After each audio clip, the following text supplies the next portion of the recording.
لا إله إلا الله محمد نبي الله لا إله إلا الله محمد نبي الله لا إله إلا الله محمد نبي الله لا إله إلا الله محمد حبيب الله لا إله إلا الله محمد حبيب الله لا إله إلا الله محمد حبيب الله لا إله إلا الله محمد حبيب الله لا إله إلا الله محمد حبيب الله لا إله إلا الله محمد حبيب الله لا إله إلا الله محمد حبيب الله لا إله إلا الله محمد حبيب الله لا إله إلا الله محمد حبيب الله لا إله إلا الله محمد حبيب الله لا إله إلا الله محمد حبيب الله لا إله إلا الله محمد رسول الله عليه صلاة الله لا إله إلا الله محمد رسول الله عليه صلاة الله لا إله إلا الله محمد رسول الله عليه صلاة الله لا إله إلا الله محمد رسول الله عليه صلاة الله لا إله إلا الله محمد رسول الله عليه صلاة الله لا إله إلا الله محمد رسول الله عليه صلاة الله لا إله إلا الله محمد رسول الله عليه صلاة الله لا إله إلا الله محمد رسول الله عليه صلاة الله الله الله حق الله الله حق الله الله حق الله الله حق الله الله حق الله الله حق الله الله حق الله الله حق الله الله حق الله الله حق الله الله حق الله الله حي الله الله حي الله الله حي الله الله حي الله الله حي الله الله حي الله الله حي الله الله حي الله الله حي الله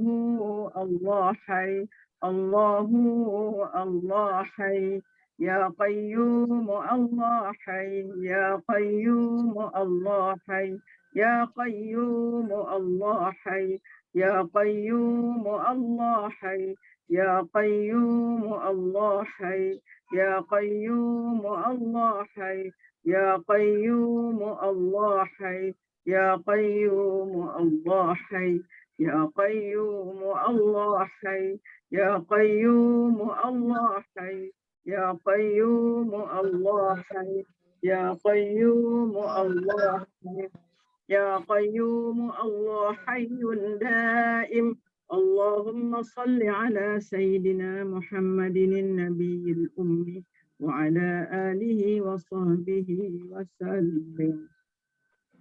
أسماء الحسنى يا عفو يا غفار يا تواب يا قدوس يا جليل يا عفو يا غفار يا تواب يا قدوس يا جليل يا عفو يا غفار يا تواب يا قدوس يا جليل يا عفو يا غفار يا تواب يا قدوس يا جليل يا عفو يا غفار يا تواب يا قدوس يا جليل يا عفو يا غفار يا تواب يا قدوس يا جليل Wahai Allah yang maha pemaaf, wahai yang maha pengampun, wahai yang maha penerima taubat, wahai yang maha suci, yang maha agung, maafkanlah kami, ampunilah kami, terimalah taubat kami, suci dan jernihkanlah hati nurani kami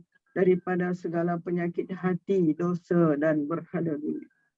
Ya Nur ya Hadi ya Haq, ya Nur ya Hadi ya Haq, ya Nur ya Hadi ya Haq, ya Nur ya Hadi ya Haq, ya Nur ya Hadi ya Haq. Wahai Allah yang maha pemilik, yang maha pemberi cahaya, yang maha pemberi petunjuk, yang maha benar, pancarkanlah cahaya petunjuk dan kebenaran serta ma'rifatmu ke dalam hati kami. Ya Fattahu, ya Fattahu, ya Fattahu, ya Fattahu, ya Fattah. Wahai Allah yang maha pembuka, bukakan hijab antara kami dan Engkau ya Allah. Ya Latif, ya Latif, ya Latif, ya Latif, ya Latif. Wahai Allah yang maha lembut, lembutkanlah hati-hati kami yang keras agar sentiasa gemetar ketika disebut namamu. Ya Hafiz, ya Muhaimin, ya Hafiz, ya Muhaimin, ya Hafiz, ya Muhaimin, ya Hafiz, ya Muhaimin, ya Hafiz, ya Muhaimin. Wahai Allah yang maha pemelihara lagi maha pelindung, peliharalah, lindungilah dan pagarilah hati-hati kami daripada bisikan nafsu dan syaitan. Ya Bari, ya Bari, ya Bari, ya Bari, ya Bari. Wahai Allah yang maha mengadakan segalanya, anugerahkan kami kepasrahan yang sepenuhnya terhadap-Mu.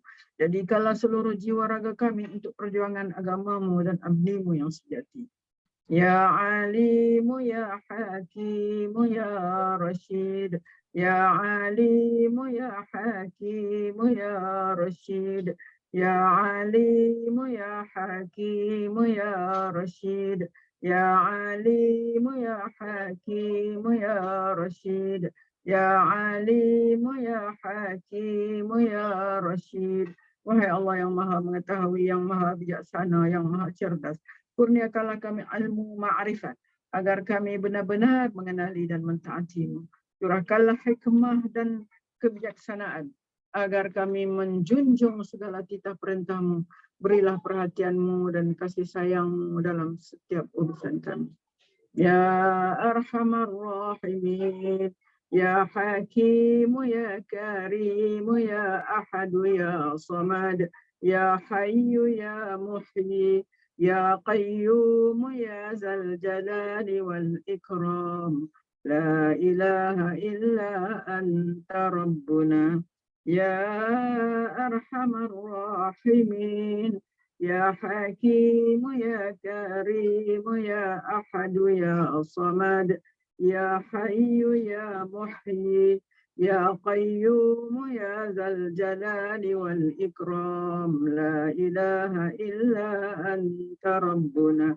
Ya Arhamar Rahimin, Ya Hakim, Ya Karim, Ya Ahad, Ya Samad, Ya Hayyu, Ya Muhyi, Ya Qayyum, Ya Zal Jalali wal Ikram. La ilaha illa anta Rabbuna. Ya Arhamar Rahimin, Ya Hakim, Ya Karim, Ya Ahad, Ya Samad, Ya Hayyu, Ya Muhyi, Ya Qayyum, Ya Zal Jalali wal Ikram. La ilaha illa anta Rabbuna. Ya Arhamar Rahimin, Ya Hakim, Ya Karim, Ya Ahad, Ya Samad, Ya Hayyu, Ya Muhyi, Ya Qayyum, Ya Zal Jalali wal Ikram. La ilaha illa anta Rabbuna. Wahai Allah yang maha mengasihani daripada segala yang mengasihani, yang maha bijaksana, yang maha mulia, yang maha esa. Engkaulah tempat meminta. Wahai yang maha hidup, yang maha menghidupkan, yang maha berdiri sendiri, yang maha memiliki keagungan dan kemuliaan. Tiada Tuhan melainkan Engkau, Tuhan kami. Layakkanlah kami, ya Allah, menjadi gulungan yang berjaya di dunia dan akhirat. Terima dan berkatilah himpunan kami. Salawat syifa. Allahumma salli ala Sayyidina Muhammad. Tibbil qulubi wa dawaiha wa afiyatil abdani wa shifaiha wa nuril absari wa diyaiha wa ala alihi wa sahbihi wa barik wa sallim. Ya Allah, berilah rahmat ke atas penghulu kami Nabi Muhammad sallallahu alaihi wasallam yang dengan berkat berselawat ke atas baginda akan menyembuhkan hati-hati, menjadi penawar dan menyihatkan tubuh badan, juga memberi kesembuhan penyakit serta mengurniakan cahaya penglihatan, dan kurnialah juga rahmat, keberkatan dan kesejahteraan ke atas keluarga dan sahabat baginda. Sayyidul Istighfar. Allahumma anta rabbuna la ilaha illa ant khalaqtana wa nahnu ibaduka wa nahnu ala ahdika wa wa'dika mastata'na na'udzu bika min syarri ma sana'na nabu'u laka bi ni'matika 'alaina wa nabu'u laka bi dhunubina faghfir lana fa innahu la yaghfiru dhunuba illa anta. Ya Allah, Engkau Tuhan kami, tidak ada Tuhan melainkan Engkau. Engkaulah yang telah menjadikan kami dan kami adalah hamba-Mu. Dan kami menurut di atas perintah dan perjanjian dengan sekadar keupayaan kami. Kami berlindung denganmu daripada kejahatan dosa yang telah kami lakukan. Dan kami mengaku dengan nikmat-Mu ke atas kami. Dan kami mengaku dengan dosa-dosa yang telah kami lakukan. Maka ampunilah kami. Maka sesungguhnya tiada siapa yang dapat mengampunkan segalanya melainkan Engkau, ya Allah. Allahumma tahhir qulubana minan nifaq wa a'malana minar riya wa alsinatana minal kadhib wa a'yunana minal khiyana. Innaka ta'lamu kha'inatal a'yuni wa ma tukhfis sudur. Ya Allah, sucikanlah hati-hati kami daripada sifat munafik, amalan-amalan kami daripada riya. Sucikanlah lidah-lidah kami daripada berdusta, dan sucikanlah mata-mata kami daripada khianat. Sesungguhnya Engkau mengetahui mata-mata yang khianat dan apa yang tersembunyi di dalam dada. Allahumma rahmataka narju fala takilna ila anfusina tarfata ain wa aslih lana sya'nana kullah. La ilaha illa anta. Ya Allah, hanya rahmat-Mu kami berharap mendapatkannya. Kerana itu, janganlah Engkau biarkan diri kami walau sekelip mata tanpa pertolongan atau rahmat daripada-Mu. Perbaikilah segala urusan kami. Tiada Tuhan berhak disembah melainkan Engkau. Allahumma arinal haqqa haqqan warzuqna ittiba'ah wa arinal batila batilan warzuqna ijtinabah. ولا تجعله ملتبسا علينا ونضل واجعلنا للمتقين إماما. Ya Allah, perlihatkanlah kepada kami yang benar itu adalah benar, lalu bimbinglah kami untuk mengikutinya, dan perlihatkanlah kepada kami yang salah itu adalah salah, dan bimbinglah kami untuk menghindarinya. Janganlah dijadikan yang benar dan salah itu samar-samar bagi kami sehingga menyebabkan kami sesat, dan jadikanlah kami pemimpin bagi orang-orang yang bertakwa. Rabbana la tuzigh qulubana ba'da idh hadaitana wa hab lana min ladunka rahmah innaka antal wahhab. Wahai Tuhan kami, janganlah Engkau memesongkan hati kami sesudah Engkau beri petunjuk kepada kami, dan kurniakanlah kepada kami limpah rahmat dari sisi-Mu. Sesungguhnya Engkau jualah Tuhan yang melimpah-limpah pemberiannya. Allahumma ya Allah, اللهم إنك تعلم أن هذه القلوب قد اجتمعت على محبتك والتقت على طاعتك وتوحدت على دعوتك وتعاهدت على نصرة شريعتك ووثق اللهم رابطتها وأدم ودها واهدها سبلها واملأها بنورك الذي لا يخبو واشرح صدورها بفيض الإيمان بك وجميل التوكل عليك وأحيها بمعرفتك وأمتها على الشهادة في سبيلك إنك نعم المولى ونعم النصير. اللهم آمين وصل اللهم على سيدنا محمد وعلى آله وصحبه وسلم. Ya Allah, sesungguhnya Engkau mengetahui bahwa hati-hati ini telah berhimpun kerana mengasihi-Mu, bertemu untuk mematuhi perintah-Mu, bersatu memikul beban dakwah-Mu. Hati-hati ini telah mengikat janji setia untuk mendaulat dan menyokong syariat-Mu. Maka eratkanlah ya Allah akan ikatannya, kekalkan kemesraan antara hati-hati ini. Tunjuklah kepada hati-hati ini akan jalannya yang sebenar. Penuhkanlah piala hati-hati ini dengan cahaya Rabbani-Mu yang tidak kunjung malam. Lapangkanlah hati-hati ini dengan limpahan keimanan dan keindahan tawakal kepadamu. Hidup suburkanlah hati-hati dengan ma'rifat, yakni pengetahuan sebenar tentang. Jika Engkau takdirkan kami mati, maka matikanlah pemilik hati-hati ini sebagai para syuhada dalam perjuangan agama-Mu. Sesungguhnya Engkau sebaik-baik sandaran dan sebaik-baik penolong. Ya Allah, perkenankanlah permintaan kami. Ya Allah, restuilah dan sejahterakanlah junjungan Nabi Muhammad SAW, keluarga dan para sahabat baginda semuanya. Allahumma ighfir lana walil mu'minina wal mu'minat wal muslimina wal muslimat wa alif baina qulubina wa aslih dhata bainina وانصرنا على عدوك وعدونا اللهم أعز الإسلام والمسلمين اللهم أذل الشرك والمشركين اللهم انصر إخواننا المسلمين في كل مكان وفي كل زمان وفي كل وقت اللهم إنا نجعلك في نحور أعدائنا ونعوذ بك من شرورهم اللهم بدل شملهم وفرق جمعهم وشتت كلمتهم وزلزل أقدامهم وسلط عليهم كلبا من كلابك يا قهار يا جبار يا منتقم يا الله يا الله يا الله اللهم يا منزل الكتاب ويا مجري السحاب ويا هازم الأحزاب اهزمهم اهزمهم اهزمهم وانصرنا عليهم. Ya Allah, ampunilah kami kaum mukminin, mukminat, muslimin dan muslimat. Satukanlah hati-hati kami, perbaikilah hubungan antara kami, dan menangkanlah kami di atas musuhmu dan musuh kami. Ya Allah, muliakanlah Islam dan orang Islam. Ya Allah, hinakan syirik dan mereka yang syirik. Ya Allah, bantulah saudara-saudara kami yang muslim di semua tempat, zaman dan masa. Ya Allah, kami letakkan kamu di batang leher musuh-musuh kami, dan kami berlindung denganmu daripada kejahatan mereka. Ya Allah, hancurkan kumpulan mereka. Ya Allah, pecahkan pakatan mereka. Ya Allah, leburkan pendirian mereka. Ya Allah, musnahkan langkah mereka. Cengkamkan anjing-anjingmu kepada mereka. Ya Allah yang maha memaksa, Ya Allah yang maha perkasa, Ya Allah yang maha membalas. Ya Allah, Ya Allah, Ya Allah yang turunkan kitab, yang gerakkan awan, yang tewaskan tentera Ahzab. Kalahkan mereka, kalahkan mereka, kalahkan mereka, dan kemenangan untuk kami.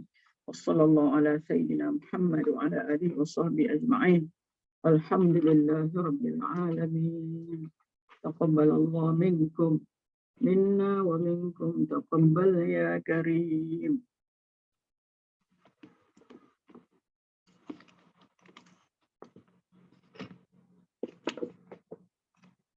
Allahu akbar. A'udzu billahi minasyaitonir rajim. Bismillahirrahmanirrahim. Alhamdulillahi rabbil alamin. Wassalatu wassalamu ala asyrafil anbiya'i wal mursalin wa ala alihi wa sahbihi ajma'in. Allahumma aftah alaina hikmataka wa anshur alaina min khazaini rahmatika ya arhamar rahimin. Allahumma zidna ilma warzuqna fahma. Allahumma zidna ilma warzuqna fahma. Allahumma zidna ilma warzuqna fahma birahmatika ya arhamar rahimin.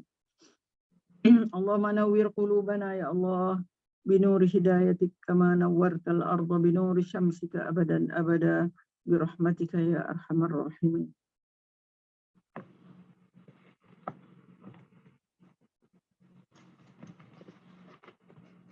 Ini tak ada ya, benda-benda tak ada ini. Saudara-saudari sekalian yang ada dalam majlis kita pada hari ini, itulah kita akan menyambung lagi buku apa ni?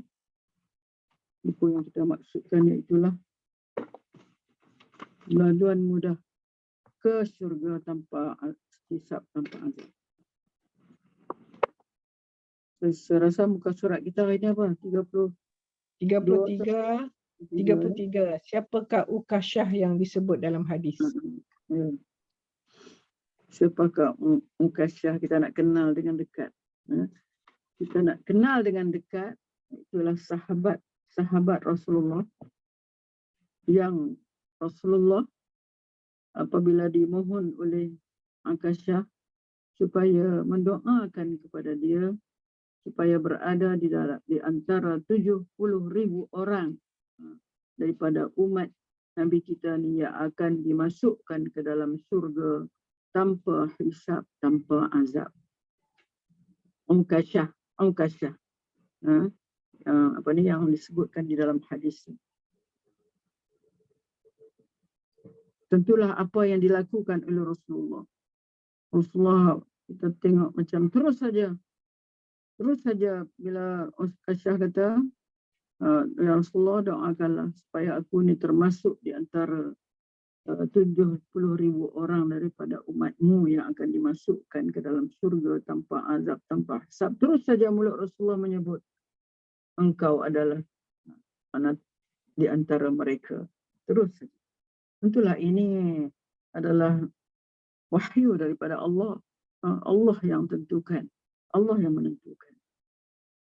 Sedangkan apabila seorang sahabat lagi memohon kepada Rasulullah supaya doakan juga untuk dia, Rasulullah kata, Ukasyah telah mendahuluimu. Ukasyah telah mendahuluimu. Tentulah kita nak tengok apakah kelebihan yang ada pada Ukasyah ini. Adakah dia orang biasa-biasa saja? Biasa-biasa sajakah? Macam mana? Tengok. Beliau termasuk dalam kalangan orang yang masuk syurga tanpa hisab, tanpa azab kerana amalannya atau kerana doa khusus daripada Rasulullah. Kerana amalan dia ke?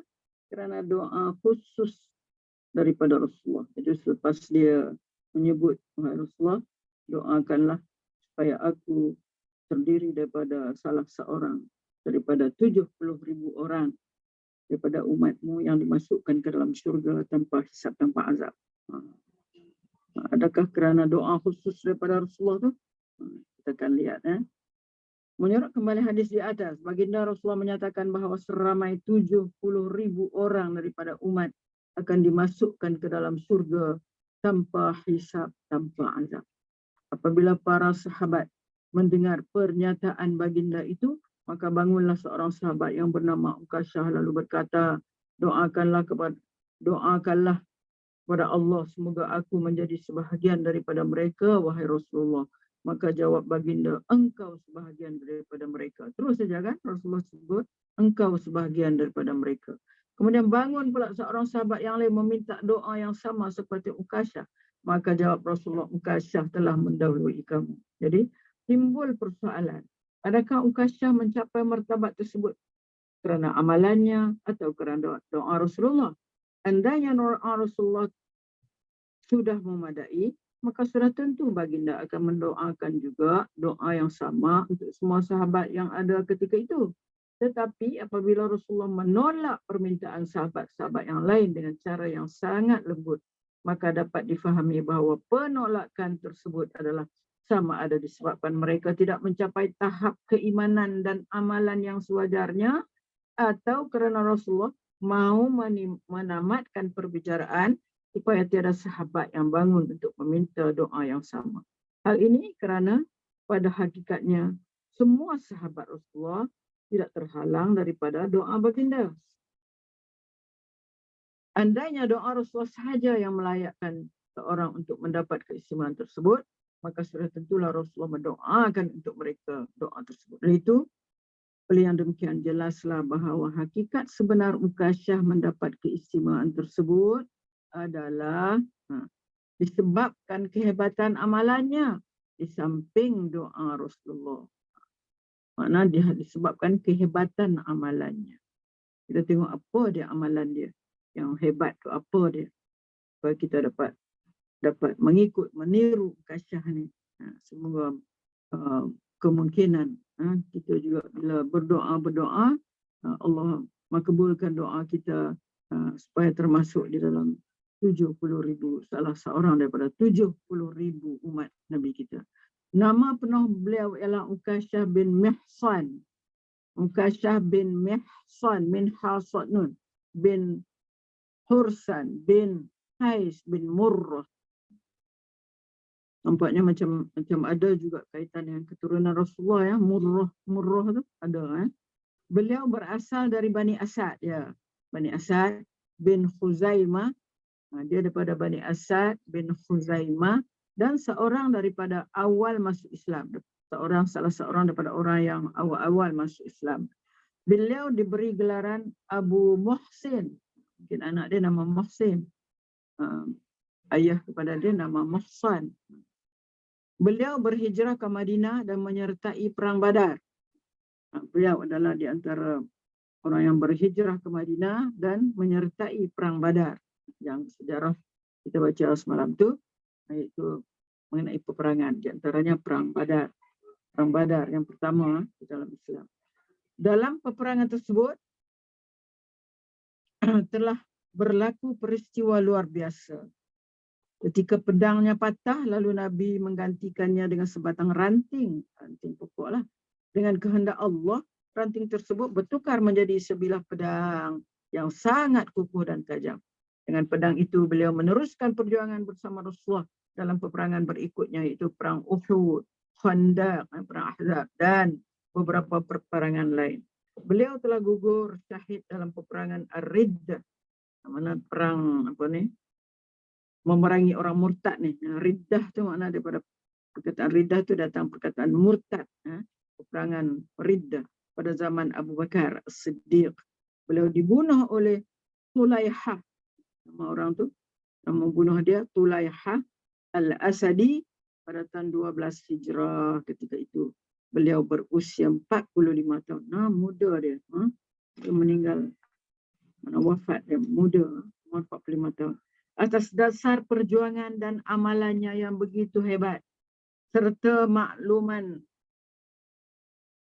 yang disampaikan oleh Allah secara langsung kepada Rasulullah.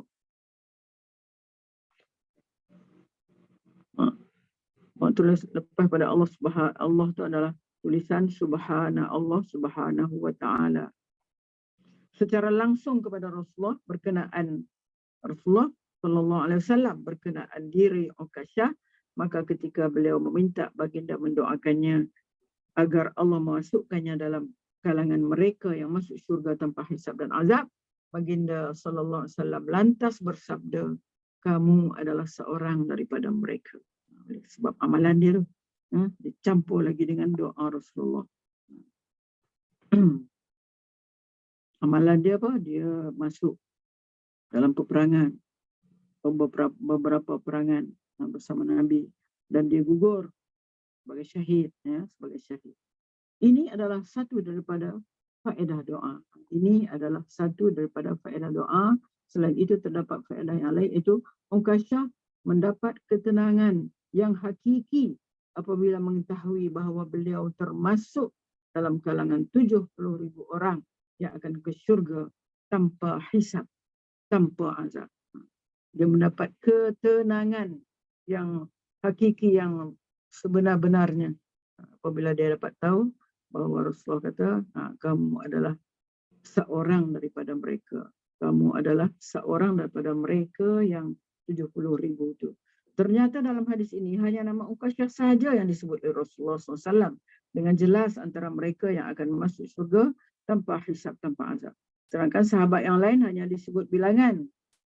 Disebut bilangan dan sifatnya saja.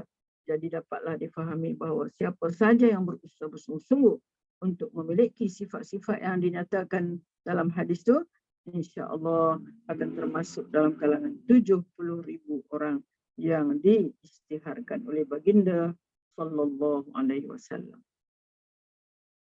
Okey, habislah pengenalan kita tentang Ukasyah. Seorang sahabat yang hebat sehingga dia disebut khusus oleh Rasulullah kamu adalah salah seorang daripada mereka. Okey. Hadis kedua. Ahli wara' masuk syurga tanpa hisab. Ahli wara' masuk syurga tanpa hisab. Mana dia? Hadis tu. Mana yang dimaksudkan hadis tu?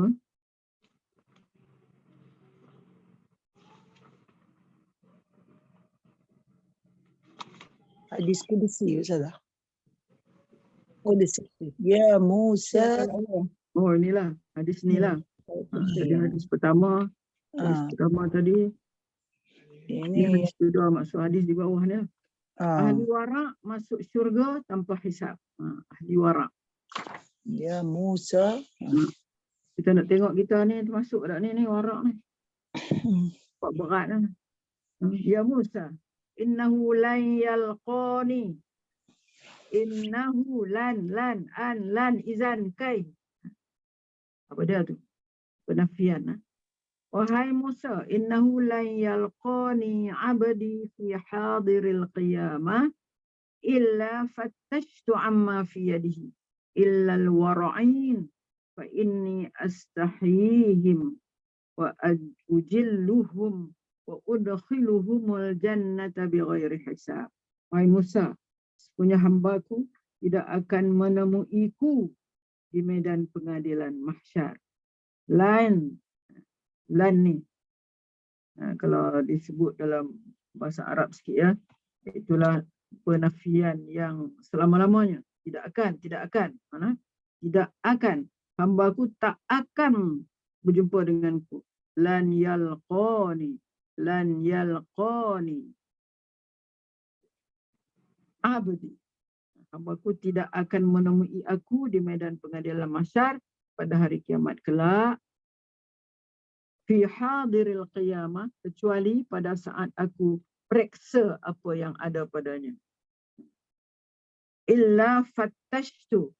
Illa tu apa ni? Melainkan fattashtu amma fi yadihi, kecuali pada saat aku periksa apa yang ada pada dia, pada hamba aku itu.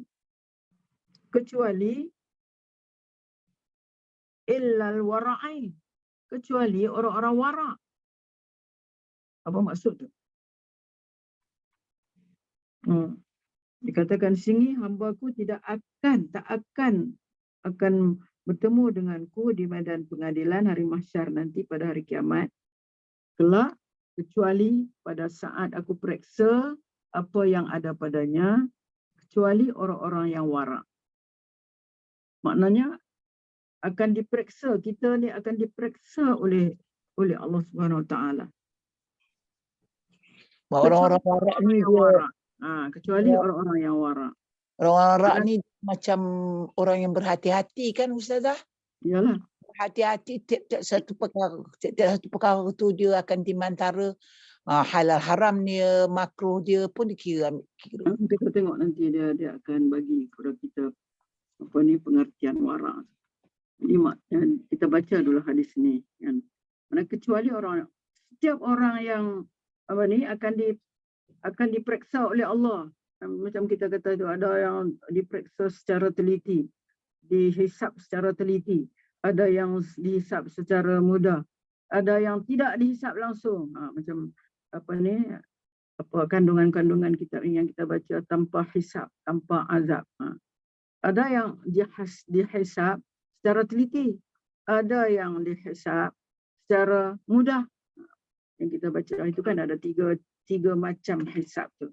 Mana di sini ada orang yang dihisap. Dihisap tu dia dihisap secara teliti ataupun dihisap secara mudah. Kecuali orang warak. Orang warak ni maknanya tidak dihisap lah. Kecualinya mana tidak dihisap orang yang warak ni. Kita nak tengok siapa yang warak banyak ni. Kalau orang ni ada 10 perkara yang akan disebutkan nanti, warak lah dia. Kita tengok, bila ditengok Allah, ni susahnya aku nak buat, susahnya, semua susah. Tak jadilah warak kita. Tak jadilah warak kita. Kita tengok kita boleh tak warak, kita boleh tak warak. Okey. Aku malu kepada mereka. Seolah-olahnya kan. Sebab dia orang yang warak ni macam yang kata Cik Mun tadi, dia boleh apa ni, meninggalkan satu perkara, walaupun perkara itu perkara tu mubah, perkara tu dibolehkan pada dia buat, tapi dia warak, dia tak mau, dia takut dia kalau dia buat entah-entah akan jatuh dalam perkara haram. Tu orang warak. Kita tak warak lah, sekali boleh kita buat lah. Ya. Selagi kata mubah, Yang selagi subahat kata dia tak harus. mau, Ustazah. Yang subahat dia tak mau. Tu pun satu. Mana syubhah tu juga. Dia tinggal. Tapi ni perkara yang boleh ni, yang harus ni. Mana dia tak buat, dia takut nak buat. Dia takut dia jatuh dalam haram. Itu yang susah kita. Kalau kita selagi boleh buat, kita nak buat lah. Sedangkan hak tak boleh buat, kita buat kan. Yang tak boleh buat, kita buat. Kita kan kalau kata tak apa, makruh. Boleh aja. Kan? Boleh. Oh, boleh aja. Makruh aja. Macam tu. Jadi hadis yang kita sebut tadi tu menggambarkan betapa tingginya kedudukan orang-orang warak di sisi Allah. Sehingga Allah malu untuk menghisap amalan mereka. Lalu dimasukkan terus ke dalam syurga tanpa hisab. Ini dia baru kita nak tahu. Apakah maksud warak? Warak ialah sikap berhati-hati terhadap sesuatu perkara syubhah. Kerana takut terjerumus ke dalam perkara haram. Hal ini berarti seorang yang warak sangat berhati-hati dalam apa yang dilakukannya agar dia tidak terbuat perkara yang haram. Mana sikap berhati-hati. Nabi menghimpunkan warak itu dalam sabdanya an Abi Hurairah qala Rasulullah sallallahu alaihi wasallam min husni islamil mar'i tarkuhu ma la ya'ni. Hadis ni hadis daripada Abi Hurairah. Abi Hurairah berkata Rasulullah bersabda, antara ciri Muslim yang baik ialah meninggalkan perkara-perkara yang tidak berkenaan dengan dia. Perkara yang tidak berkenaan dengan perkara yang tidak penting, maksudnya tak penting bagi dia tinggalkan. Lagilah yang tidak penting, dia tinggalkan. Sebab dia takut akan jatuh kepada haram. Menurut Ibrahim Adham, seorang sufi, Ibrahim Adham, selalu kita dengar, dia adalah seorang sufi yang terkenal. Wara ialah, mana pendapat Ibrahim Adham, wara itu apa? Ialah meninggalkan semua perkara haram. Itu mestilah. Meninggalkan semua perkara haram, pertama. Kedua, meninggalkan syubhah. Perkara syubhah. Syubhah ni mana yang kita tak tahu apa hukum dia. Masih tak jelas apa sebenarnya hukum dia. Itu syubhah. Dan semua hal yang tidak berguna dan sia-sia. Kita tinggalkan. Meninggalkan semua perkara haram, perkara syubhah, dan semua hal yang tidak berguna dan sia-sia. Semua hal yang tak berguna dan sia-sia kemudian diperluaskan kepada menahan, diperluaskan lagi. Mana Ibrahim Adham ni memperluaskan lagi makna warak itu kepada perkara yang mubah. Ini memperluaskan kepada menahan diri daripada perkara yang harus, yang mubah. Perkara yang boleh pun, dia tak mau buat. Tak nak. Walaupun halal. Diperluaskan lagi. Dengan perkataan lain, orang yang warak hanya memilih perkara yang halal dalam segala aspek kehidupan. Orang yang warak hanya memilih perkara yang halal dalam segala aspek kehidupan, meliputi makanan, minuman, pakaian, perniagaan, perkahwinan, pergaulan dan sebagainya. Apakah sifat orang-orang warak sehingga mereka terlepas daripada hisab dengan begitu mudah? Rasulullah menggambarkan sifat orang yang warak dalam sabdanya. Sabda ni, ya Abu Dzar, wahai Abu Dzar, la aqlaka tadbir, la wara'akal kaffi, wala hasabaka husnul khuluq. Wahai Abu Dzar, tiada berakal kecuali orang yang pandai mentadbir. Ini mengurus segala anugerah Allah kepadanya untuk persediaan selepas mati demi mendapat keridaan dan kasih sayangnya. Itu makna tadbir tu. Tadbir iaitu tiadalah berakal kecuali orang yang pandai mentadbir. Apa maksud? Panjang, mengurus segala anugerah Allah kepadanya untuk persediaan selepas mati demi mendapat keredaan dan kasih sayang Allah. Itu maksudnya. Wala wara'a kal kafi, dan tidaklah wara' kecuali orang yang mampu menahan diri daripada perkara yang dilarang. Dan tidaklah wara' kecuali orang yang mampu menahan diri daripada perkara yang dilarang. Wala wara'a kal kafi, ini mampu menahan diri daripada yang dilarang. Dan tidaklah wala hasaba kahusnil khuluq, dan tidak berkedudukan mulia kecuali orang yang mempunyai akhlak yang baik. Itu wara'. Hadis di atas menjelaskan antara sifat orang yang wara' ialah mampu menahan diri daripada perkara yang dilarang. Banyaklah perkara yang dilarang. Berhati-hati dalam menghindarkan diri daripada larangan Allah. Berhati-hati dalam menghindarkan diri daripada larangan Allah. Karena dia berhati-hati walaupun dalam perkara yang dia harus buat, dia boleh buat.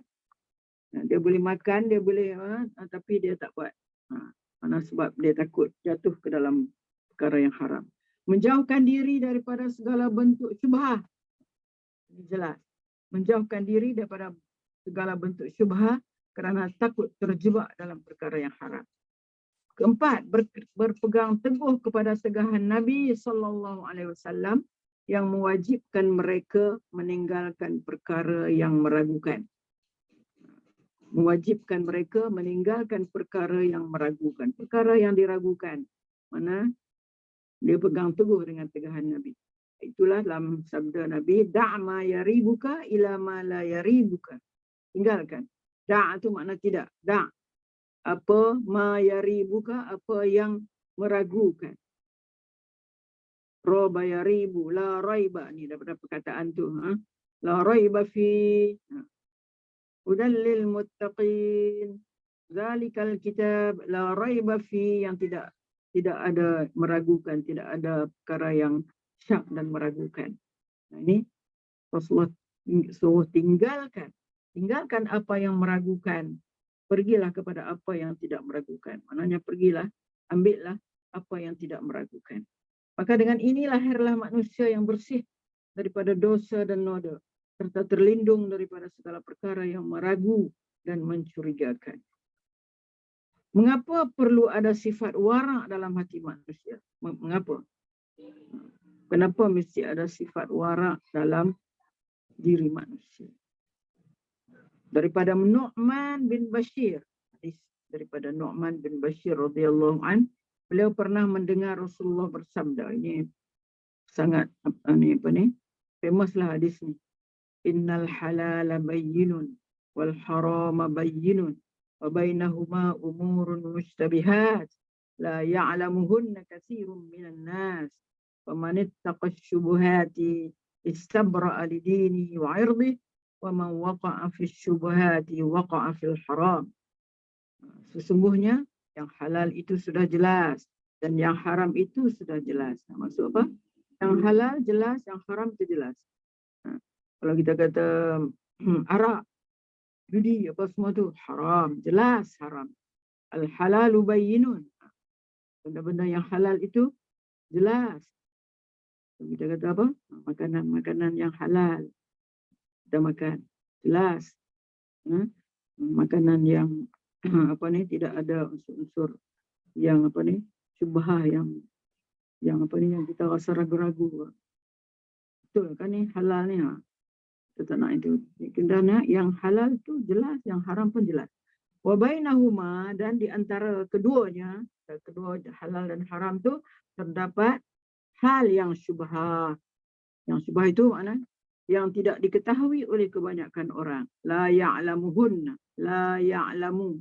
Tidak diketahui akan perkara-perkara itu oleh kebanyakan manusia. Oleh ramai di antara manusia tak tahu benda tu halal ke haram. Dia tak tahu. Halal ke haram, tak tahu yang jelasnya. Itu makna benda tu syubhah. yang tidak diketahui oleh kebanyakan orang. Sesiapa yang memelihara dirinya, famanittaqa syubuhat. Sesiapa yang memelihara dirinya daripada syubhat, berarti istabra'a lidinihi wa 'irdi. Berarti dia memelihara agama dan kehormatannya. Sesiapa yang memelihara dirinya daripada syubhat, banyak syubhat, kita jaga diri kita daripada terambil, termakan, apa lagi? Kita jauhkan diri kita daripada syubhat, maka berarti dia memelihara agama dan kehormatannya. Sesiapa yang jatuh di dalam syubhat, wa man waqa'a fi syubuhat, sesiapa yang jatuh dalam syubhat, maka berarti waqa'a fil haram, berarti dia jatuh dalam perkara yang haram. Jadi berdasarkan kepada hadis tentang tadi itu, dapat difahami bahawa orang yang wara' pasti meninggalkan semua perkara yang tidak harus dilakukannya sebagai seorang Muslim. Bukan saja untuk menjaga kehormatan dirinya daripada kata nista dan celaan manusia, bahkan untuk memelihara agama yang dicintai dan kemuliaannya di sisi Allah. Kita nak jaga tu. Sifat wara' amat ketara dalam diri Rasulullah. Kita lihat contoh yang paling apa ni? Laqad kana lakum fi Rasulillahi uswatun hasanah.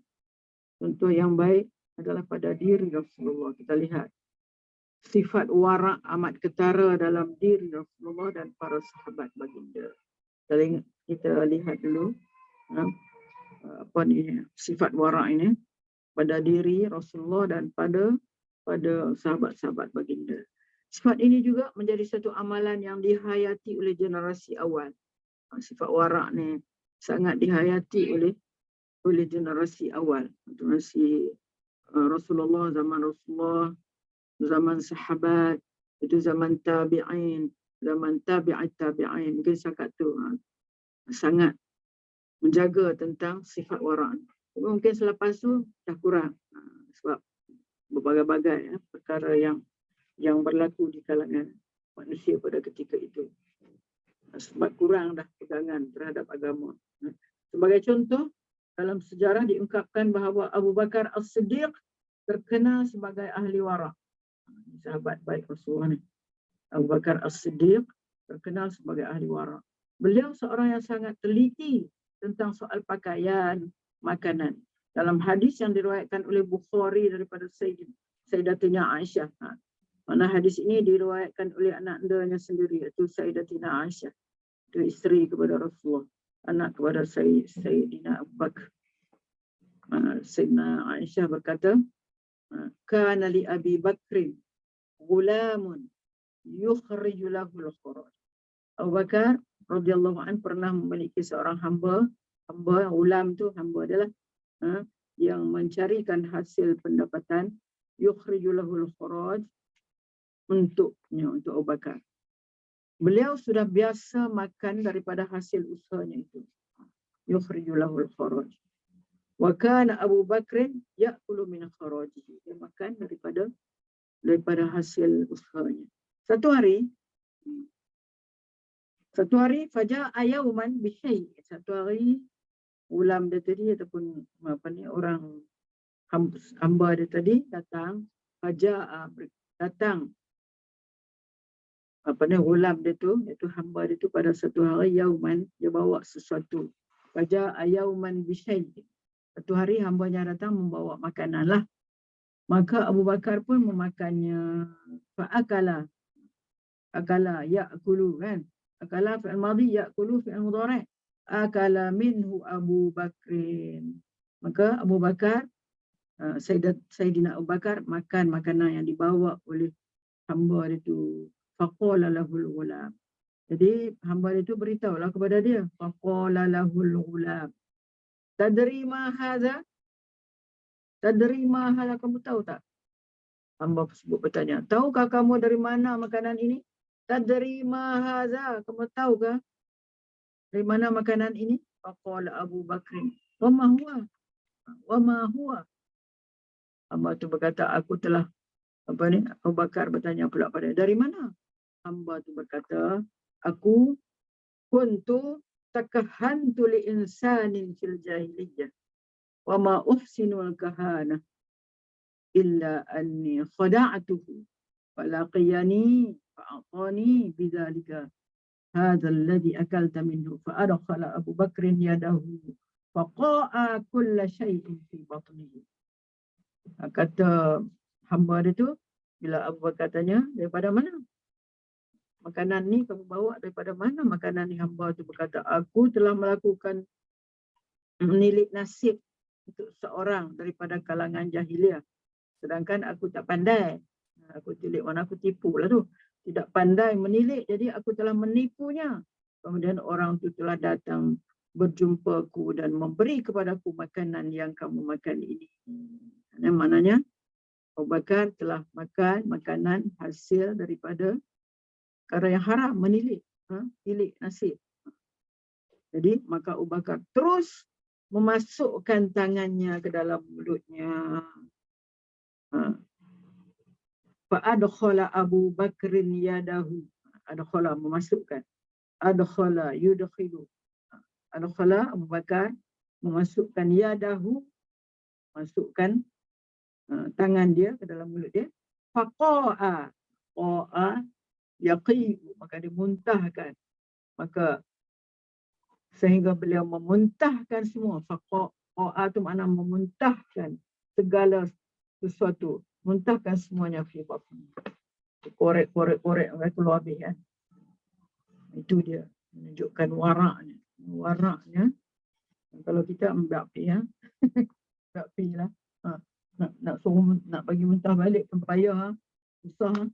Sakit tekak-tekak je lah. Biar je lah. Demikianlah contoh betapa telitinya seorang ahli warak dalam hal berkaitan makanan. Kerana beliau sedar bahawa setiap inci daging yang tumbuh daripada sumber makanan yang haram akan dibakar oleh api neraka. Dan dalam hadis pun ada kata, kullu lahmin, setiap daging, nabata min haram, yang tumbuhnya daripada perkara yang haram, fannaru awla bihi, maka api neraka lah yang akan membakarnya. Lebih utama baginya. Selain Abu Bakar, para salafus saleh secara umumnya, ahli warak yang amat berhati-hati dalam segala urusan kehidupan mereka daripada terjerumus ke dalam perkara haram. Contohnya Ibnu Sirin. Tadi contoh sahabat, ini contoh Ibnu Sirin yang telah membeli beberapa tong besar minyak makanan dengan harga yang mahal. Apabila beliau membuka satu daripada tong itu, didapatinya ada bangkai tikus di dalamnya, maka beliau bertindak membuang ke semua minyak itu. Tong-tong minyak yang lain pun semuanya ditumpahkan.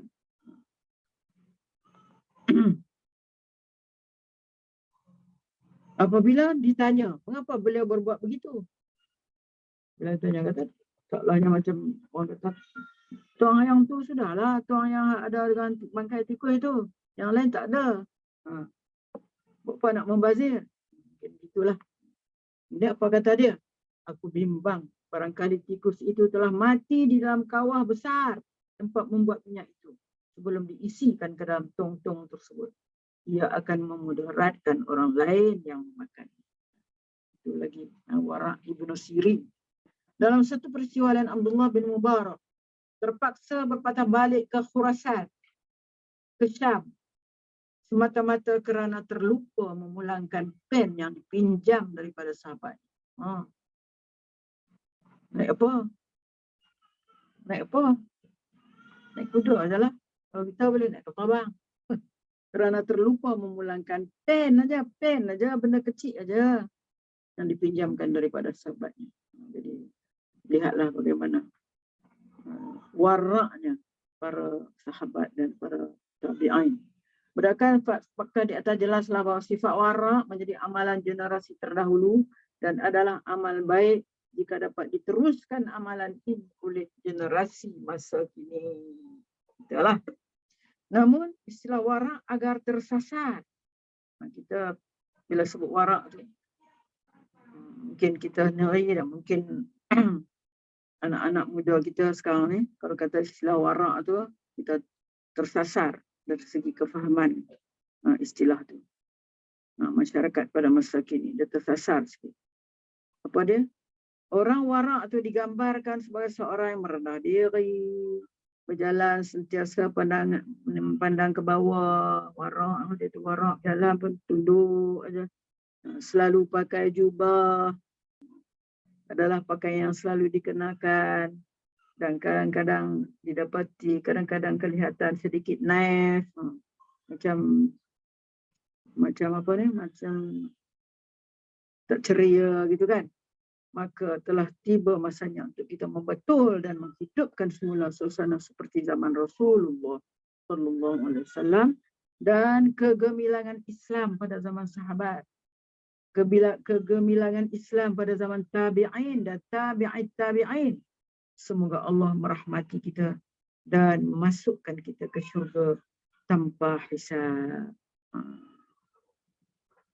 Jadi kita lihat di sini apa pengajaran daripada sifat warak ni. Saya nak beritahu tentang 10 orang yang ada sifat ni, maka dia termasuk dalam orang yang warak lah.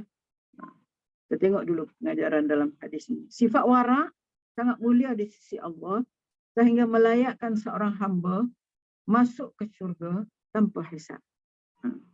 Warak. Orang yang bersifat warak amat menjaga dirinya daripada dimurkai Allah dalam segala perkara. Walau sikit dia tak mau dia dimurkai oleh Allah. Untuk menjadi seorang yang warak, kita hendaklah pertama menghormati hak Allah dalam konteks halal dan haram. Menghormati hak Allah dalam konteks halal dan haram. Kedua, menghormati hak manusia dengan tidak mengambil hak mereka sesuka hati. Menghormati hak manusia dengan tidak mengambil hak mereka sesuka hati. Seterusnya, berlaku adil kepada diri sendiri dan kepada orang lain. Peka pada perkara yang benar. Seterusnya, peka kepada perkara yang benar dan sensitif pada perkara yang salah. Peka pada perkara yang benar, maka memang kita buat, kita sedar betul, kita lakukan perkara yang benar itu, dan kita sensitif pada perkara yang salah. Kita kena ada sensitif kepada perkara yang salah. Yang mana sensitif kita tu kita tak sanggup melakukan. Walaupun perkara itu mubah sekalipun, kita tak sanggup melakukan. Kita takut akan jatuh ke dalam perkara yang haram. Memahami suruhan dan larangan Allah. Dan hendaklah memahami suruhan dan larangan Allah. Memahami suruhan dan larangan Allah. Tidak lain tidak bukan, kita nak faham suruhan dan larangan Allah ini adalah di antaranya kita kena belajarlah. Kita kena belajar, kita kena ada ilmu tentang perkara-perkara suruhan dan larangan Allah. Takut dengan akibat membuat perbuatan dosa. Orang warak tu sentiasa dia rasa takut dengan akibat perbuatan dosa. Dan seterusnya bimbang dengan azab Allah di akhirat. Orang warak ini dikasihi dan disayangi Allah. Maka para marilah kita berazam untuk menjadi hamba Allah yang warak dengan mengamalkan doa yang dianjurkan oleh Rasulullah. Maknanya kita amalkanlah doa ini, pendek aja. Allahumma rzuqna wara'an layyinan. Allahumma rzuqna wara'an tu wara'an. Rezekikanlah kami, itu berikanlah kepada kami, rezekikanlah kepada kami wara'an. Ini sebagai orang yang wara' dan lembut. Allahumma rzuqna wara'an layyinan. Karena kita minta untuk kita lah ramai-ramai kan. Apalah kita minta, kita niatkan untuk diri kita, untuk anak beranak kita, untuk keluarga kita, untuk jiran kita, untuk rzuqna, untuk kami itu, untuk ramai. Allahumma rzuqna wara'an layyinan. Okey. Sekali lagi saya nak ini menceritakan tentang macam mana nak jadi seorang yang warak ya. Ada 10 perkara yang disebutkan di dalam kitab ini. Okey, kita habiskan ni. Ketahui juga keadaan manusia pada hari hisab yang kita sebut tadilah. Dia buat kesimpulan daripada apa yang kita belajar tadi. Itu golongan yang dihisab dengan teliti.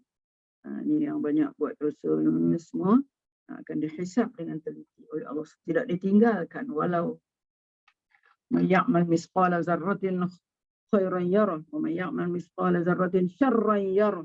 Buat walaupun sebesar debu, sebesar zarrah sekalipun akan diteliti di masa hisab.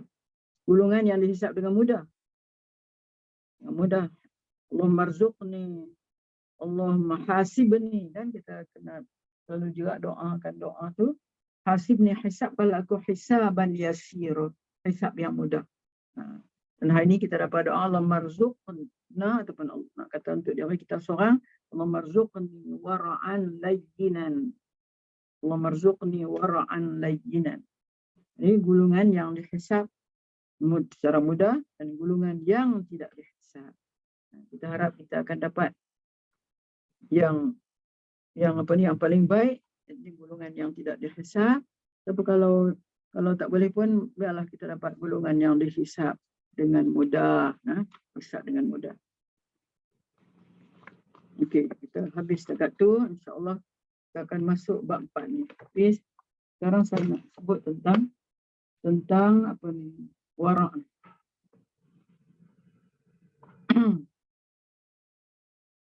Itu tanda wara' ni. Tanda kita wara' itu jika kita telah dapat menganggap ada 10 macam kewajipan terhadap diri. Mana kita kena berkewajipan terhadap diri kita 10 ini. Pertama, saya akan sebutkan satu persatu. Pertama, apa dia? Menjaga lidah. Menjaga lidah yang paling susah. Paling susah ni. Kita nak jaga ni. Menjaga lidah daripada ghibah. Ghibah. Apa dia ghibah? Menyebut keburukan orang. Menyebut keburukan orang kepada yang lain. Menyebutkan keburukan orang kepada orang lain. Ghibah. Menjaga lidah daripada ghibah. Di sini kita boleh lihat dalam surah Al-Hujurat, surah Hujurat ayat yang ke-12. Kalau nak semak lagi tentang ni, itulah ayat dalam surah Al-Hujurat ayat 12. Ya ayyuhallazina amanu jtanibu katsiran minadh-dhann inna ba'dadh-dhanni ithmun wa la tajassasu wa la yaghtab. Yaghtab tu ghibah lah tu. Wa la yaghtab ba'dukum ba'dha. Ayuhibbu ahadukum an ya'kula lahma akhihi maitan fakarihtumuh wattaqullaha innallaha tawwabur rahim. Hai orang yang beriman, ya ayyuhalladzina amanu ijtanibu. Ijtanibu, jauhilah olehmu, jauhilah oleh kamu kebanyakan dari katsiran minadh-dhann, kebanyakan dari prasangka, zan, prasangka. Inna ba'dadh-dhanni ismun, sesungguhnya sebahagian daripada prasangka itu ismun adalah dosa. Wala tajassasu, dan janganlah kamu mengintip-ngintip, dan janganlah sebahagian daripada kamu mengumpat. Di sini ayat dia. Allah larang. Wala yaghtab, wala yaghtab, dan jangan yaghtab. Tengok fi'il tu, fi'il mudhari' tu ghataba ghatiba yaghtabu wala yaghtab. Tengok mati ba tu. Sebab apa? Ada huruf nahi, ada la dimajzumkan. Wala yaghtab ba'dukum ba'd, dan sebahagian kamu jangan mengumpat sebahagian yang lain. Ba'dukum ba'd. Dan Allah bawa perumpamaan di sini. Orang yang mengumpat saudara dia, sebagian orang mengumpat sebahagian yang lain. Allah umpamakan, adakah seorang kamu suka hendak memakan daging saudaranya yang sudah mati? Ayuhibbu ahadukum an ya'kula. ayuhibbu ahadukum an, tengok. Ya'kula. Fi'il itu dibaca dengan baris atas. An huruf nashab. Akala ya'kulu wasada. Bila masuk an, ya'kula. Adakah seorang kamu suka hendak memakan daging saudaranya yang sudah mati? Lahma, ya'kula lahma. Lahma itu objek. Lahma akhihi maitan fakarihtumu. Sedangkan kamu merasakan jijik kepadanya. Kamu nak tak makan? Adakah seorang kamu suka nak makan daging saudaramu yang sudah mati, sedangkan kamu merasakan jijik kepadanya? Fakarihtumu. Sedangkan kamu rasa benci, rasa jijik kepadanya. Wattaqullah, dan bertakwalah kepada Allah. Bertakwalah kamu kepada Allah. Innallaha tawwabur rahim. Sesungguhnya Allah itu penerima taubat lagi penyayang. Ini satu. Kalau kita nak kita hendaklah jaga lidah daripada ghaibah. Jaga lidah daripada mengumpat-ngumpat ni. Ghaibah ni mengumpatlah, menyebut keburukan orang kepada yang lain. Kemudian yang kedua, meninggalkan su'uzzan, buruk sangka. Buruk sangka sama kita, buruk sangka. Ada ayat tadi, ada ayat yang sama. Ya ayyuhalladzina amanu jtanibu katsiran minadh-dhann. Catat dalam ayat yang sama itu juga, ayat 12. Zan, ada sebut zan. Inna ba'dadh-dhanni ismun. Semuanya sebahagian daripada sangka-sangka buruk itu adalah dosa. Inna ba'dhanni ismun. Kedua, pertama jaga lidah daripada ghaibah. Empat, meninggalkan su'udzan. Mungkin ada orang kata,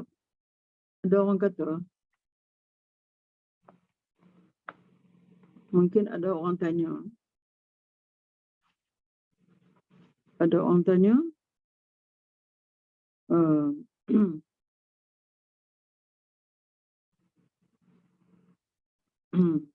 mengumpat memanglah kita tahu hukum dia haram, sebab kita sebut keburukan orang lain.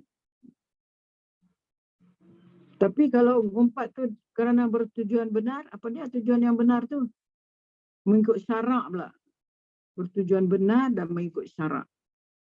Itu dibolehkan.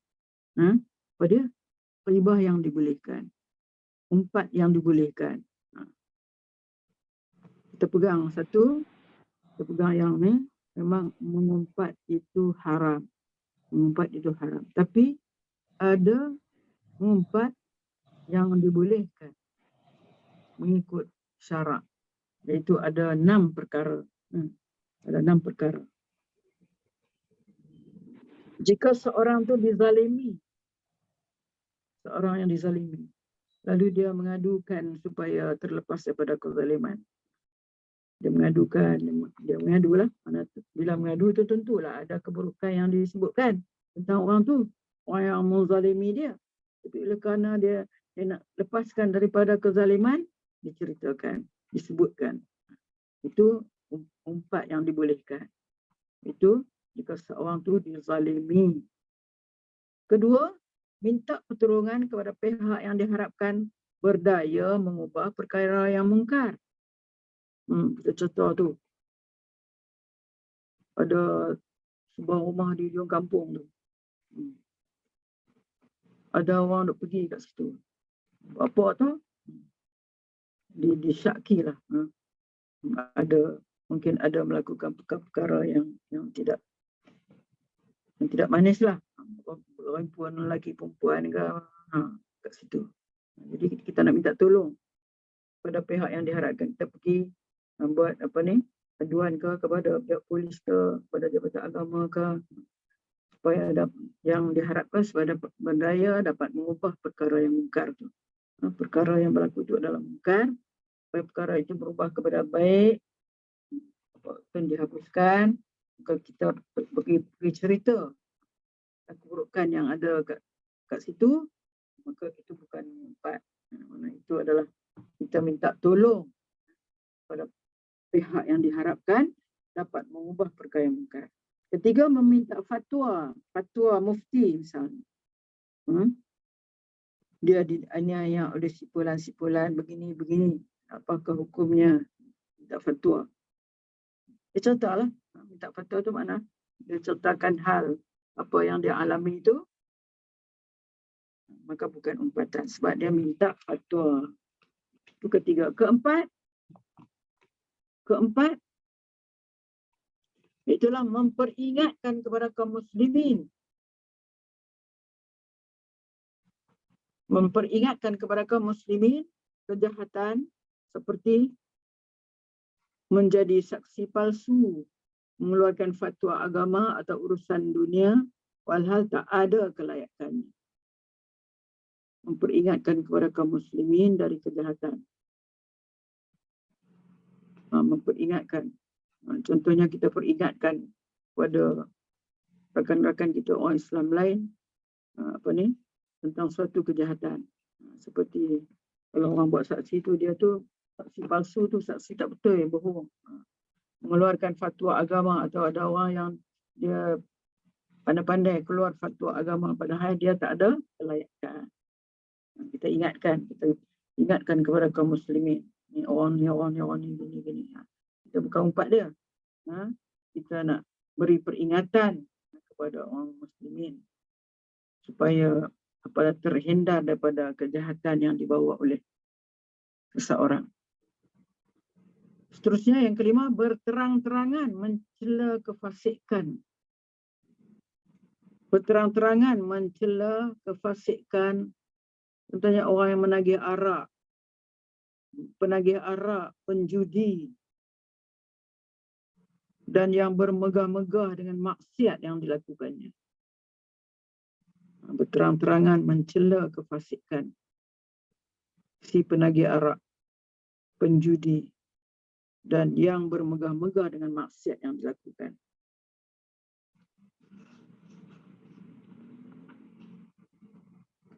Kita ni lah, mana kita secara terang, kita mengatakan yang kita tidak suka, mana kita memang kita memang suka kalau boleh nak menghalang fasikan orang menagih arak, penjudi, dan yang bermegah-megah dengan maksiat yang dilakukan. Terpaksa membeli gelaran kepada seseorang supaya dikenal. Contohnya, terpaksa memberi gelaran pada seorang supaya dikenal, seperti si Rabun ke apa, bosku ke apa ke. Semua dah terkenal kan. Terpaksa memberi gelaran yang tidak cukup sifat dan sebagainya. Jika tidak membolehkan dikenal, melainkan dengan gelaran tersebut. Jadi itulah di antara 6 perkara yang dibolehkan. Yang dibolehkan kita ghibah, mana kita menceritakan hal keburukan satu pihak, seseorang kepada yang lain dengan tujuan-tujuan yang disebutkan tadi. Okey, itu yang kedua.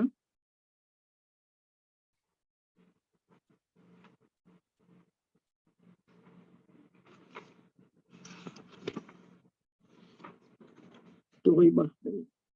Itu tadi ghibah. Kedua, meninggalkan su'udzan. Ketiga, meninggalkan menghina orang. Jangan kita hina orang. Ni nak warak ni. 1, 2 boleh buat tak? Kita dah gagal daripada awal dah, kita gagal. Kita gagal lah daripada awal, kita gagal. Lidah ni memanglah susah. Lidah ni satu anggota yang sangat lembut, satu anggota yang sangat susah kita nak jaga. Kita buat tak tahu je. Lidah ni susah nak jaga. Dan lidah ni lah juga yang akan mengakibatkan nanti amalan kita.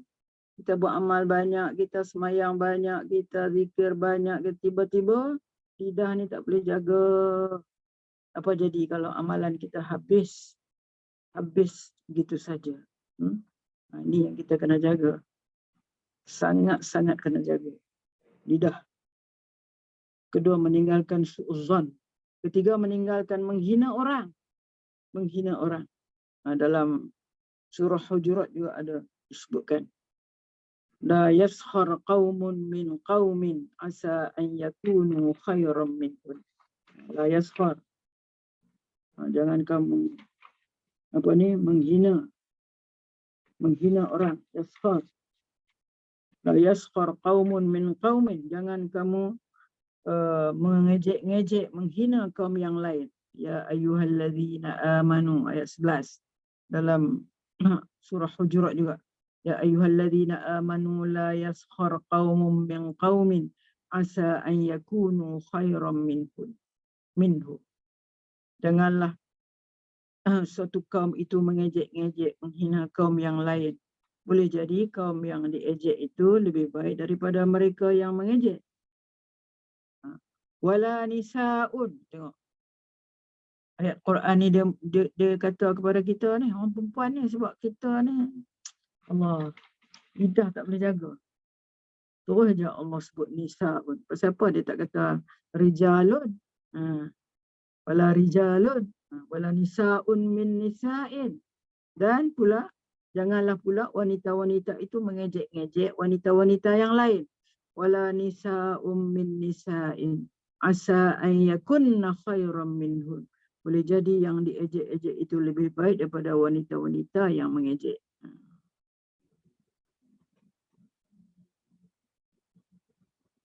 Ya? Betul. Kemudian, apa lagi? Yang ketiga ya, jangan kita menghina. Keempat, memejamkan mata daripada yang haram. Boleh tak? Kita tengok satu benda, nampak menarik, tengok lagi. Rupanya kita tengok benda yang haram. Kita tengok ada orang perempuan pakai pakaian, bila dia jalan, katalah kain dia tu, sekejap syurga, sekejap neraka, sekejap tutup habis, sekejap nampak. Itulah memejamkan mata daripada yang haram. Boleh ke? Tak kira lah kita lelaki ke, perempuan ke, boleh tak? Mana kita memejamkan mata, makna kita tak lihat terus-menerus benda tu. Lihat sekali, dah lah beralih lah. Jangan terus-menerus. Dia suruh pejam mata daripada haram. Ada ayat Quran. Ayat dalam surah An-Nur, ayat 30. Qul lil mu'minina yaghuddu min absarihim wa yahfazu furujahum. Katakanlah wahai Muhammad kepada orang-orang beriman supaya mereka yaghuddu min absarihim. Menahan pandangan mereka. Yaghuddu min absarihim. Ini disebut, dimulakan dengan mukminin. Sebab itu baru mukminat kan. Juga kepada orang perempuan supaya yaghdudna min absarihinna wa yahfazna furujahun. Ayat sampai habislah surah An-Nur. Apa? Nak make sure betul benda tu. Betul ke orang tu? Kita tengok dia 3 kali tu. Itulah. Tengok sekali betul ke dia? Tak tengok sekali lagi. Ustazah, kalau kita tengok TV, Ustazah macam mana? Sama lah. Tu yang setengah orang dia tak mau, dia nak warak tu TV, dia tak mau tengok . Aduh. Tengok berita, tengok ni. Boleh tu lah saya kata, boleh lah kita nak jadi warak ni, boleh ke? Susah.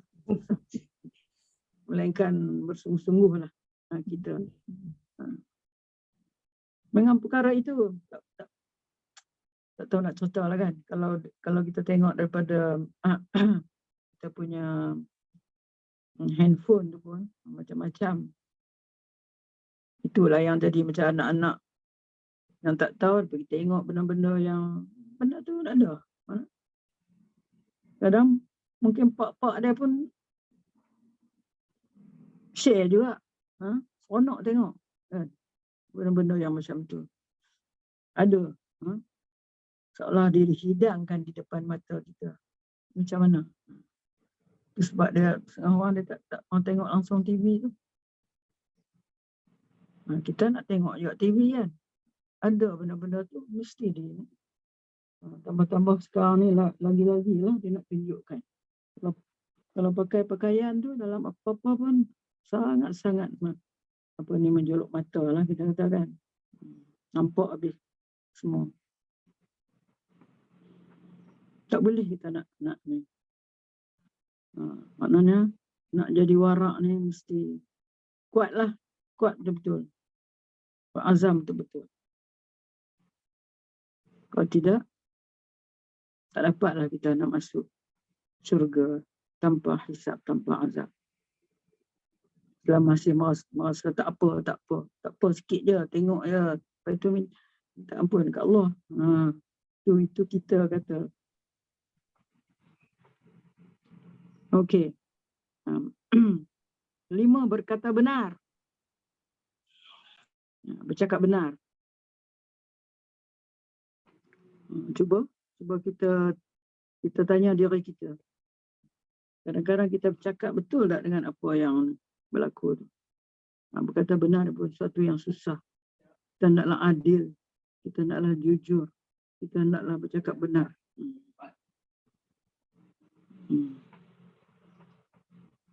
Itu kelima. Iza qultum fa'adilu. Iza qultum fa'adilu. Apabila kamu berkata, naklah berkata benar. Naklah kamu adil, jujur dan benar dalam kata-kata. Keenam, mengingati nikmat Allah pada diri kita. Supaya kita tidak sombong. Kita ingat nikmat Allah pada diri kita. Pada diri kita dulu. Tengok pada diri sendiri. Tubuh badan kita, apa semua yang Allah beri nikmat itu kepada kita. Yang boleh kita bergerak, yang boleh masih kita yang walaupun sakit-sakit pun kita boleh bergerak lagi, kita boleh semayang lagi, kita boleh walaupun dengan duduk kita semayang boleh lagi. Ingat nikmat Allah pada diri kita. Daripada kita dulu elok kemudian lepas tu rasa sakit kemudian sampai tak boleh nak berdiri dah, semayang pun tak boleh dah. Boleh lagi duduk. Ingat tu semua adalah nikmat Allah daripada awal sampai akhir. Kita boleh lagi ingat kepada Allah. Supaya apa? Supaya kita tidak sombong.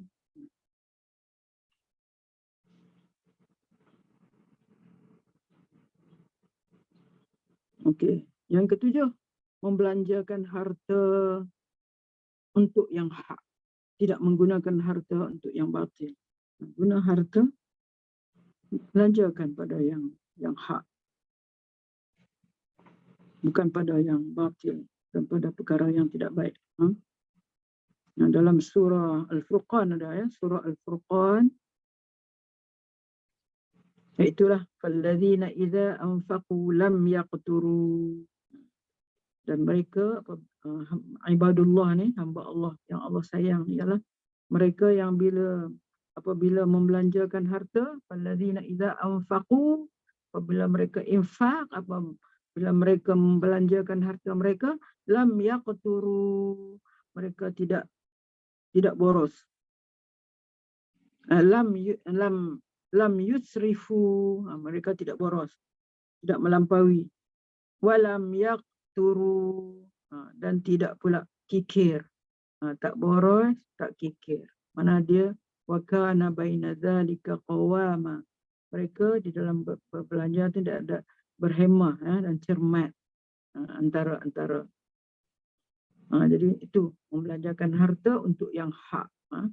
Untuk yang hak lah. Kita belanjakan harta kita. Kita bagi apa?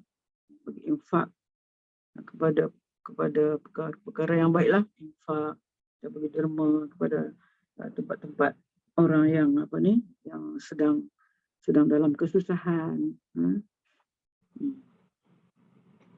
Kemudian yang ke-8, tidak mengharap kedudukan. Kita buat apa-apa sesuatu kita tidak mengharap kedudukan dan kita tidak sombong.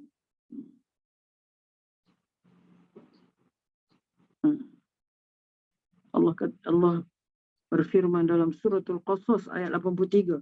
Tilka darul akhiratu naj'aluha lil ladzina la yuriduna 'uluwan fil ardi wala fasad. Tilka darul akhirah. Makna hari akhirat itu kami jadikan lillazina la yuriduna, kepada mereka yang tak mau kepada uluwan, mana tidak sombong di dunia ini. Kami jadikan untuk mereka ini yang mereka tidak sombong, tidak mengharapkan kedudukan di dunia ini, wala fasada, dan tidak mau kepada kefasadan, kerosakan. Jadi Allah nak bagikan di akhirat nanti. Yang seterusnya, menjaga waktu sembahyang 5 waktu serta kesempurnaan rukuk dan sujud. Ini pun kita mesti tanya kuat-kuat. Menjaga waktu sembahyang 5 waktu. Kita tanya diri kita, aku duk jaga kah sembahyang 5 waktu ni, aku jaga betul-betul kah rukuk sujud aku ni, aku faham kah apa yang aku baca, aku dapat hayati kah bila aku sembahyang, aku khusyuk ke? Itu semua nak kena tanya. Dah tanya, ada jawapan baik, okey. Jawapan masih tak baik, kita mesti berusaha lah. Berusaha, kita baca buku-buku ataupun kita ikuti ceramah-ceramah, macam-macam ceramah mengenai sembahyang ni kan. Bukan setakat sembahyang 5 waktu itu saja. Mana kita kena tambah lagi, buat lagi. Mana yang lain-lain, sembahyang malam, sembahyang rawatib. Apa lagi, baca Quran. Allah ada berfirman supaya kita jaga, hafizu ala salawati was salatil wusta wa qumu lillahi qanitin. Jagalah sembahyang. Jagalah semua sembahyang fardu. Was salatil wusta. Dan sembahyang wusta di sini yang dimaksudkan ialah asar. Wa qumu lillahi qanitin, dan tekunlah, tegaklah di dalam sembahyangmu dengan khusyuk dan bermunajat kepada Allah. Wa qumu lillahi qanitin. Yang ke-9. Bolehkah? Ingat jadi warak ni. Ke-10, istiqamah. Kita istiqamah mengikut sunnah Rasulullah dan jama'atul muslimin. Sebab Allah kata, inna hadza sirati mustaqiman fattabi'u wa la tattabi'us subula fatafarraqa bikum an sabili. Mana ini jalan aku yang lurus. Pada jalan yang lurus itu agama Islam. Bukan perkara yang lain, bukan izam-izam yang lain, bukan kepercayaan yang lain daripada Islam. Fattabi'u, ikutlah dia. Ikutlah yang jalan siratal mustaqim ini. Wala tattabi'us subula, jangan ikut jalan-jalan yang lain. Nanti kamu akan fatafarraqa bikum an sabili. Kamu akan perak-peranda. Zalikum wassakum bihi. Itulah dia yang dipesan dan diperingati dengannya, la'allakum tattaqun, supaya kamu bertakwa. Okey, itulah 10 perkara yang kalau kita dapat menjaga ini semua, mana kita akan tergolong di dalam yang orang-orang yang warak. Daripada 10 ni, mungkin dapat kita boleh buat di dalam berapa ke? Boleh tak? Tanyalah diri sendiri ya. Kalau kita tak boleh buat, kita usahalah untuk melakukan. Sebab kita nak amalan kita ni amalan yang sebaik-baiknya untuk kita persembahkan kepada Allah di hari akhirat nanti. Supaya kita tidak merasa takut Sebab di antara tempat-tempat yang akan kita rasa takut ialah apa? Masa amalan kita tu diberikan kepada kita kan. Allah suruh baca dulu amalan kita. Kita dulu buat. Kita dulu dapat tahu kita buat baik ke apakah kan. Apa yang disebut dalam ayat tu, yang disebut baca. Baca catatan amalan kamu dulu.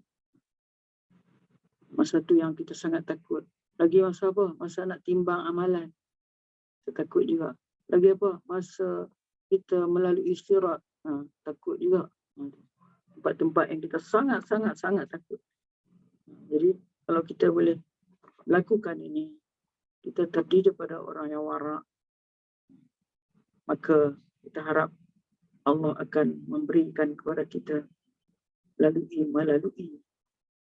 melalui pergi ke syurga tanpa azab, tanpa hisab. Okey? Ada apa kita nak boleh bincangkan? Assalamualaikum Ustazah. Salam. Soalan saya yang saya rasa ramai orang pernah dengar ni. Dan kita kata apa tu? Bohong sunat. Kadang-kadang kita nak menjaga hati orang kan. Macam mana Ustazah? Banyak orang kata bohong sunat tapi bohong tak cakap benar. Ada bohong sunat Tak tahu. Kalau dia termasuk dalam salah satu tadi, salah satu yang kita kata boleh kita sebut tu, bohong sunat ni pun. Macam mana dia kata Nabi Ibrahim berbohong lah. Kat mana dia bohong? Dekat mana? Tak yang ni, yang dia buat berhala tu, dia pecahkan kepala. Kepala tu dia kata bukan dia buat. Dia kata bukan dia. Patung tu yang buat. Patung tu yang. Patung tu yang buat dah. Tu. Itu bijaknya dia. Bijak dia. Bijaknya dia tu dia bukan jawab dengan betul-betul, dia suruh orang tu fikir. Bukan dia berbohong. Kalau kamu nak tahu siapa yang pecahkan semua berhala kecil tu, kamu tanya yang besar tu. Dia dah lapik dulu cakap dia tu.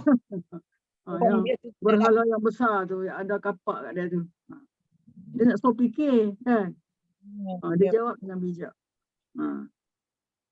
Semuanya bukanlah dia bohong. Maknanya orang tu kena fikir sikit. Kena guna otak sikit. Itulah dia akan nak boleh cakap apa, nak bercakap batu. Tentu dia jawab macam tu lah hati dia. Orang tu kata dalam hati dia macam tu. Itulah kebijaksanaan Nabi Ibrahim.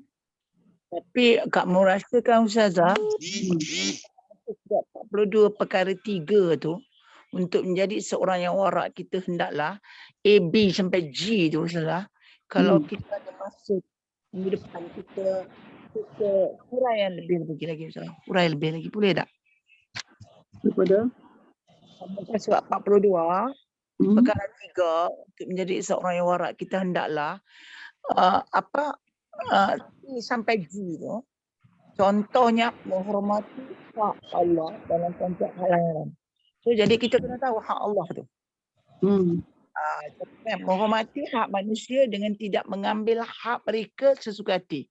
Apa hak manusia? Kita nak tahu juga kan.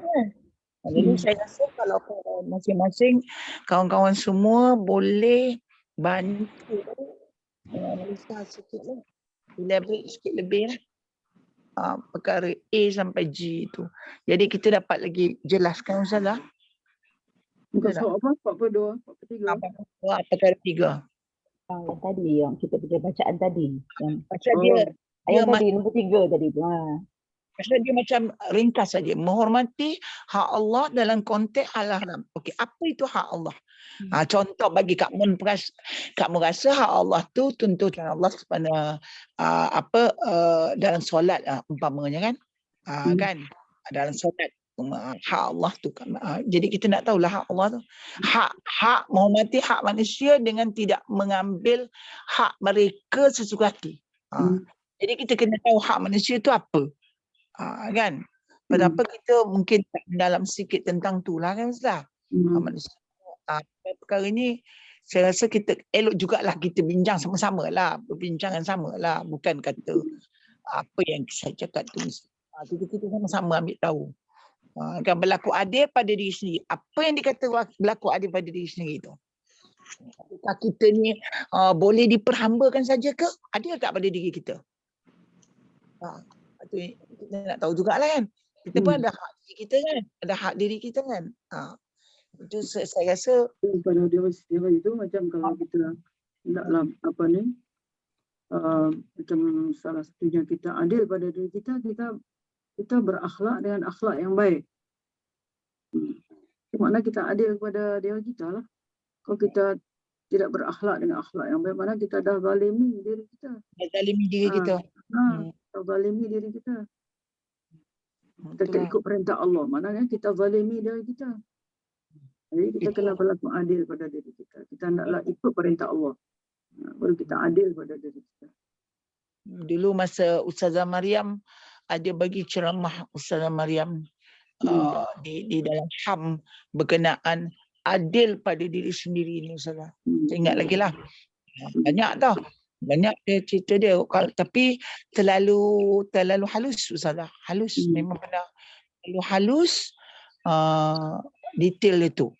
Jadi kalau kita nak ambil ringan je, tak boleh nak kata warak lah tu. Yang betul lah. Tak kata macam Tok Guru, Allahyarham Tok Guru Aziz ya. Dia sanggup makan dalam bungkusan. Kenapa dia tak nak makan dalam pinggan dekat restoran tu? Kan? Sebab dia tak mau terlibat. Mungkin dia kata lah. Itu pandangan dia lah kan. Pinggan yang di restoran tu kebersihannya tak sahih. Bagi dia lah. Bagi dia. Itu bagi dia lah Ustazah. Itu. Sampai ke tahap itu dia punya pemikiran tu Ustazah. Tok Guru kan. Saya ingat lagi tu. Itulah contoh dia. Macam kita tak apa dah masuk. Jadi kita ambil leka, kita ambil kisah, tak kisah je. Janji okey. Bagi dia lagi dalam lagi. Itulah macam itulah contoh lah itulah. Orang warak. Dia warak. Dia tak susah.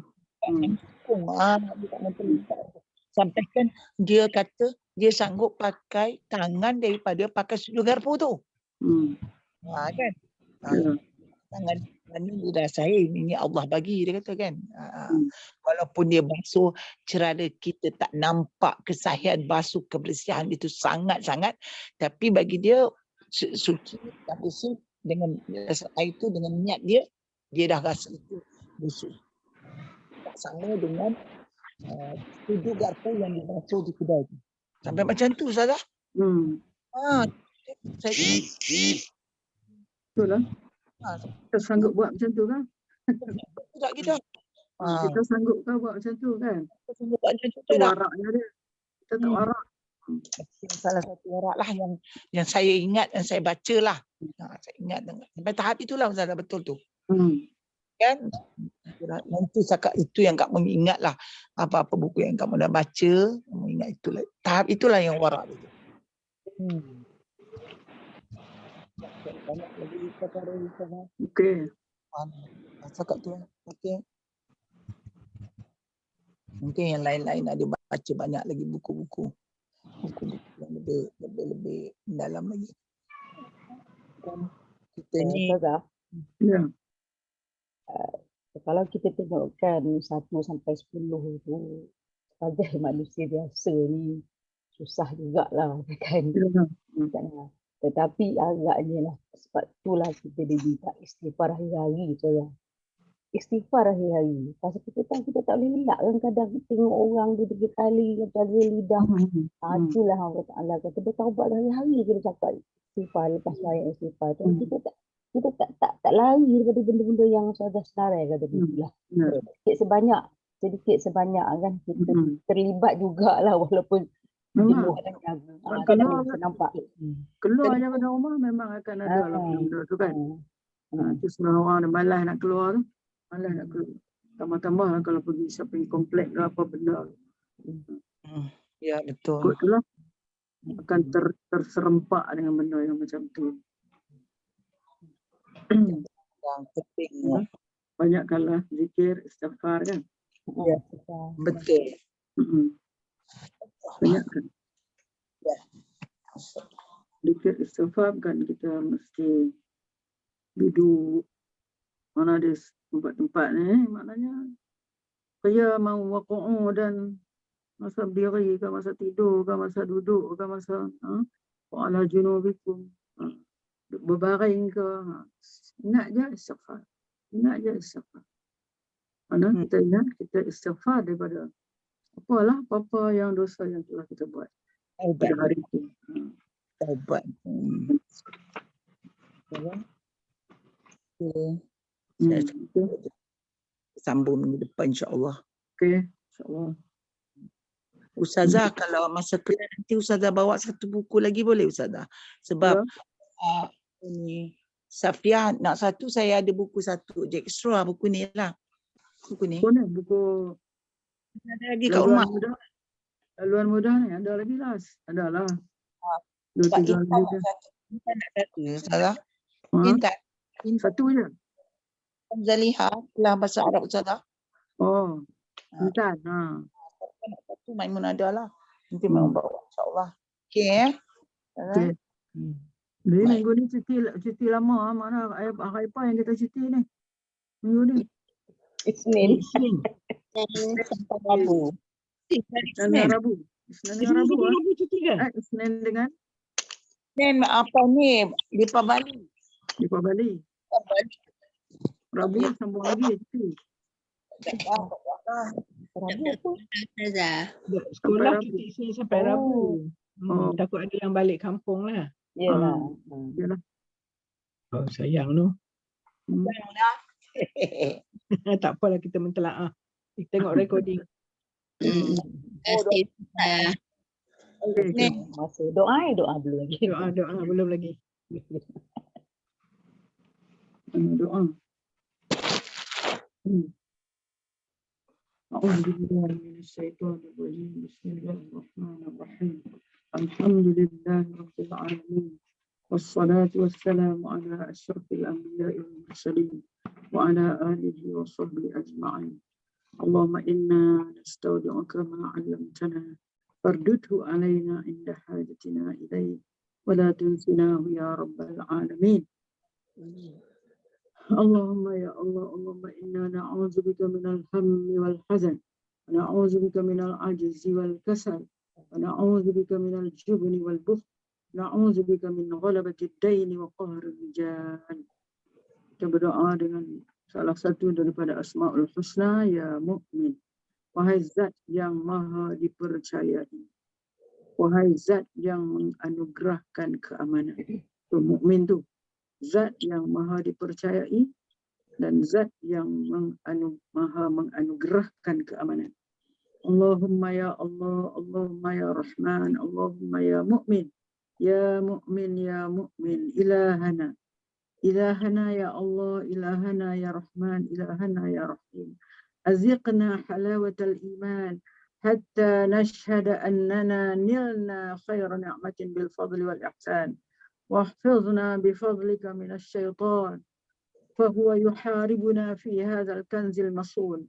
Ilahana, Ilahana Ya Mu'min, Ilahana إلهنا يا رحمن إلهنا يا رحيم تجلى لنا بنور اسمك المؤمن حتى آنس بك في سرنا وعلننا وفي ظاهرنا وباطننا فإن كل نعمة نورانية هي قبس من تجلي اسمك المؤمن وكل آمن وأمان هو منك موهوب وإليك يرجع الأمر كله يا علام الغيوب فنور إيماننا من تجلك ونور أذكارنا من هدايتك وعنايتك وحالنا غير خاف عليك فافض علينا الإيمان.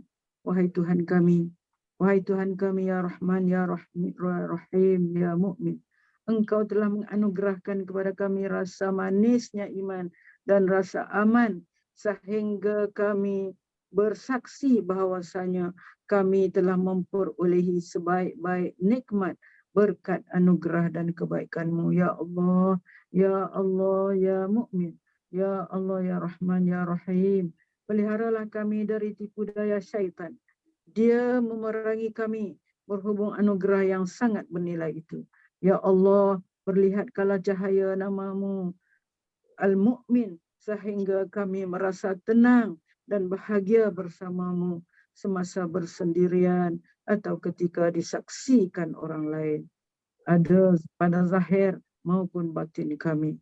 Kerana semua nikmat nurani merupakan percikan dari anugerah-Mu. Kepada Allah, ya, kepada Engkau ya Allah, kembalikanlah segala urusan. Wahai Tuhan yang Maha mengetahui segala yang gaib.